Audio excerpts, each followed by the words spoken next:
Assalamualaikum warahmatullahi wabarakatuh.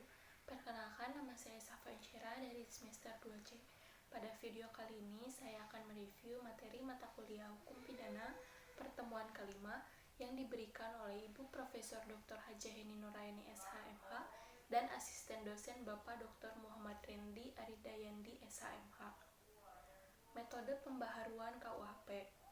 Yang pertama ada evolusi atau evolusionis. Pembaharuan yang dilakukan dengan cara menyelipkan pasal-pasal baru dalam KUHP.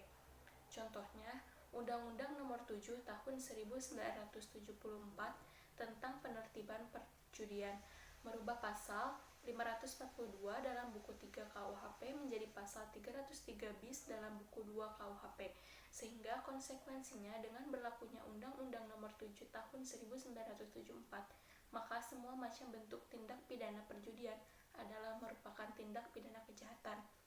Karena diatur dalam buku 2 KUHP dan sanksi pidananya menjadi dinaikkan atau diperberat karena merupakan kejahatan. Yang kedua, kompromis. Pembaharuan yang dilakukan dengan cara menambah atau menyelipkan bab baru dalam KUHP.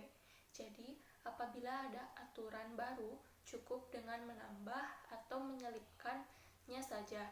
Misalnya, Undang-Undang Nomor 4 Tahun 1976 tentang sarana dan prasarana penerbangan. Melalui undang-undang ini menambah bab baru dalam KUHP yaitu bab 29A dalam buku 2 pasal 479A sampai dengan pasal 479R. Yang ketiga, global. Pembaharuan hukum pidana yang dilakukan secara keseluruhan, baik hukum pidana material maupun hukum pidana formal. Contohnya, Undang-Undang Nomor 7 Darurat Tahun 1955 tentang tindak pidana ekonomi yang mengatur baik pidana formil maupun pidana material.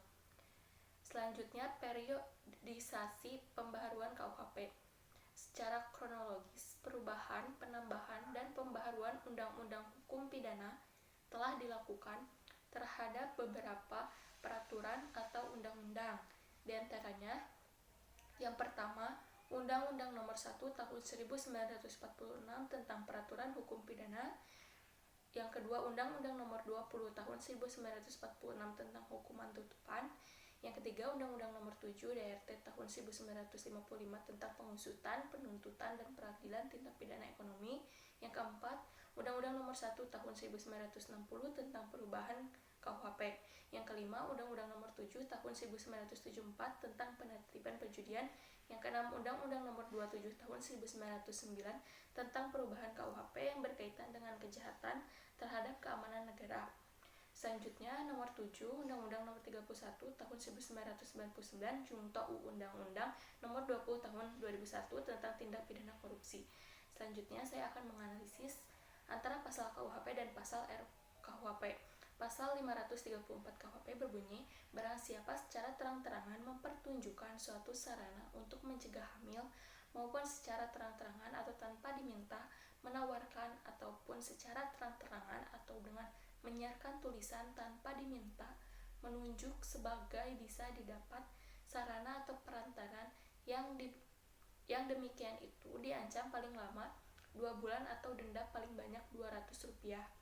Selanjutnya, pasal 415 RKUHP berbunyi, setiap orang yang tanpa hak secara terang-terangan mempertunjukkan suatu alat untuk menggugurkan kandungan, menawarkan, menyiarkan tulisan, atau menunjukkan untuk dapat memperoleh alat untuk menggugurkan kandungan, dipidana dengan pidana penjara paling lama 6 bulan atau pidana denda paling banyak kategori 2.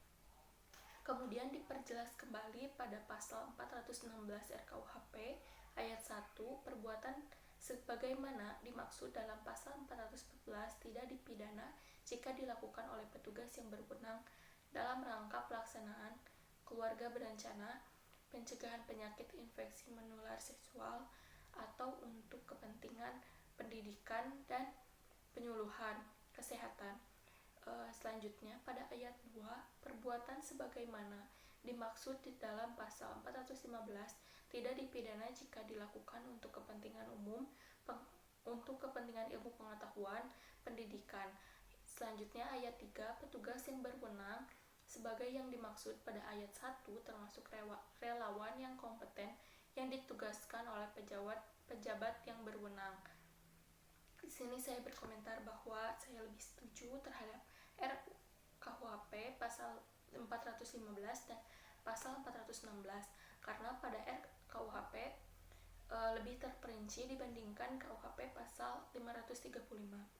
Pada pasal tersebut juga dijelaskan siapa saja yang boleh memperoleh alat untuk mengukur kandungan dan unsur-unsur lainnya yang dijelaskan dengan rinci. Sedangkan pada KUHP pasal 534 itu sebaliknya. Sekian yang dapat saya sampaikan. Mohon maaf apabila terdapat kekurangan. Wassalamualaikum warahmatullahi wabarakatuh.